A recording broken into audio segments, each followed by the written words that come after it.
Today, Queen Elizabeth II is the head of state of the great nation of the Hebrew Covenant called Great Britain. Her genealogy chart, according to the College of Heralds in London, traces her blue bloodline back to Abraham, who many modern scholars believe to be the Egyptian pharaoh, Amenemhet I. By connecting 22 dots, the true Hebrew and royal Egyptian identity of Queen Elizabeth II comes into focus. Number 1. What is the stone of Jacob, a Hebrew patriarch, doing beneath the Queen's throne chair? Number 2. Why was the Queen crowned at her coronation ceremony on top of a symbolic Egyptian step pyramid? Number 3. The monarch's crown has 12 stones at the base, each representing the 12 Hebrew tribes. The 12 stones of the 12 tribes were also worn on the breastplate of Hebrew high priests in Canaan. Number 4. The Union Jack represents the reunion of the United Kingdom of the 12 tribes of Jacob, or Jacob. The Union Jack is red, white, and blue, the same colors as the 3 crowns of Egypt. Number 5. The royal scepter originates in ancient Egypt and was carried by the Egyptian god Amun and by Egyptian pharaohs, who called themselves the Son of God. The royal scepter is now carried by pharaonic descendant Queen Elizabeth II. Her scepter contains the world's largest cut diamond, called the Star of Africa.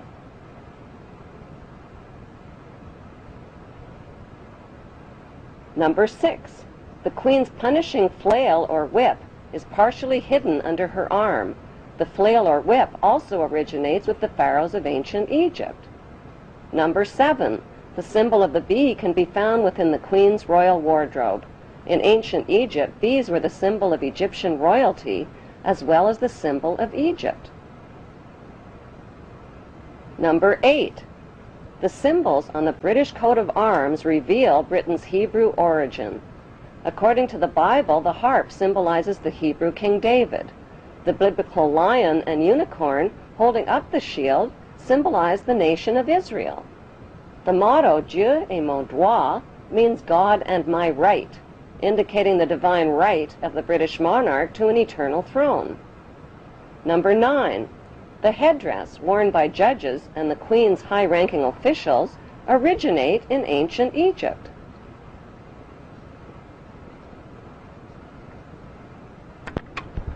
Number 10. Kilts, like the one worn by Prince Charles, originate with the Egyptian pharaohs who wore white kilts. Number 11. The hymn, Zadok the Priest, written by Handel, was performed at the Queen's coronation in 1952. Zadok the Priest was the biblical priest who anointed the Hebrew King Solomon while the people cried, "God save King Solomon! Long live King Solomon! May the king live forever!" God save Queen Elizabeth. Long live Queen Elizabeth. May the Queen live forever.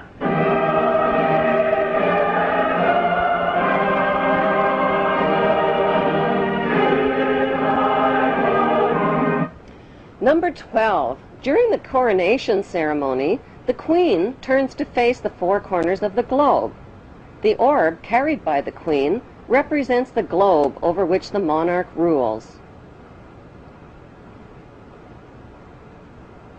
Number 13. The monarch's coronation gifts of a rod, bracelets, and a ring are a reenactment of the Bible story of the Hebrews, Judah, and Tamar. Number 14. Royal jubilees originate in ancient Egypt. Egyptian pharaohs celebrated their jubilees after 30 years of rule. In pharaonic tradition, the Queen has celebrated both silver and golden jubilees.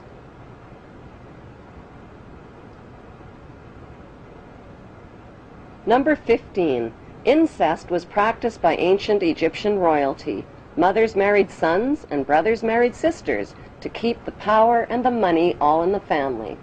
Like their pharaonic ancestors, the British monarchy have a long history of incestuous inbreeding. Number 16. The corpses of deceased pharaohs were preserved and entombed beneath their pyramid temples.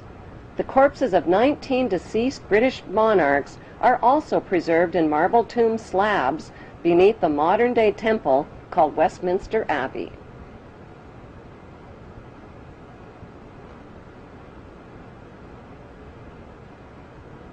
Number 17. The ancient pharaohs advertised their power with their image on coins and stone monuments. The power of the queen worldwide is advertised with her image printed on more coins and stamps than any other head of state in history.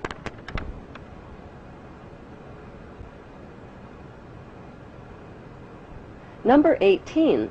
The structure of government in ancient Egypt was a step pyramid model, with the Grand Vizier and priesthood one step below the pharaoh. Today's monarchy reigns using a much more sophisticated pyramid model of authority.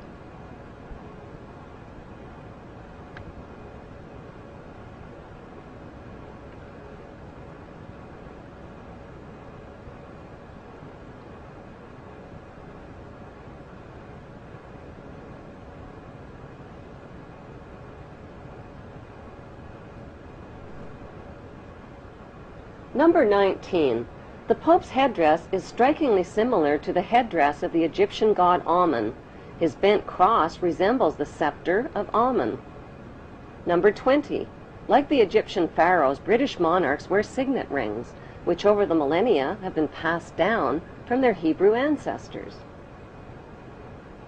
Number 21. The British Mint recently printed legal tender coins called the One True Ring and the Ring of Power. On one side of the coin is Queen Elizabeth II. On the flip side is the ring from Lord of the Rings. These legal tender coins printed by the British Mint raise the disturbing question, who is the real Lord of the Rings? One ring to rule them all. The inscription on the ring reads, "One ring to rule them all, one ring to find them, one ring to bring them all, and in the darkness of their ignorance bind them." Number 22. The covenant that the biblical God gave to Abraham was a promise to make his name great and to make for him a great nation. Today, Great Britain is the only nation called great. In Hebrew, the word Britain literally means land of the covenant, and British means man of the covenant. How on earth did the Hebrew throne of ancient Egypt and Canaan end up in Great Britain under Queen Elizabeth II?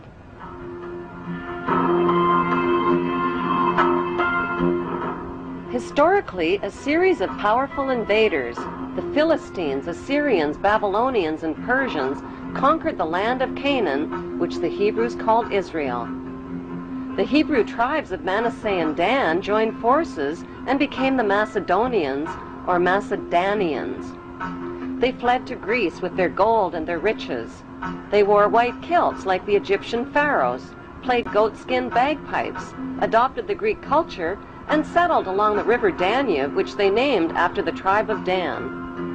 By 322 BC, their leader, Alexander the Great, reconquered Egypt and appointed his general Ptolemy I as the new Hebrew pharaoh of Egypt.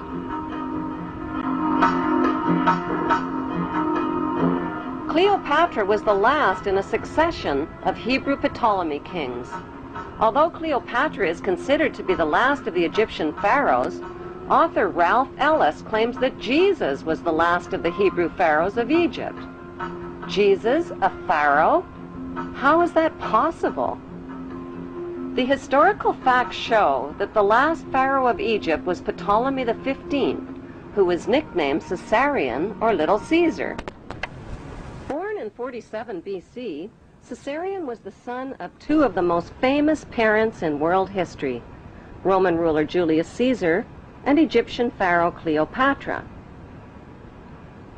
When Caesarion's mother, Cleopatra, proclaimed herself to be the reincarnation of the virgin goddess Isis, Caesarion became the son of a virgin mother goddess. When Caesarion's father, Julius Caesar, was elevated to the status of God by the Roman Senate, Caesarion was recognized as the son of God and heir to God's kingdom, the Roman Empire.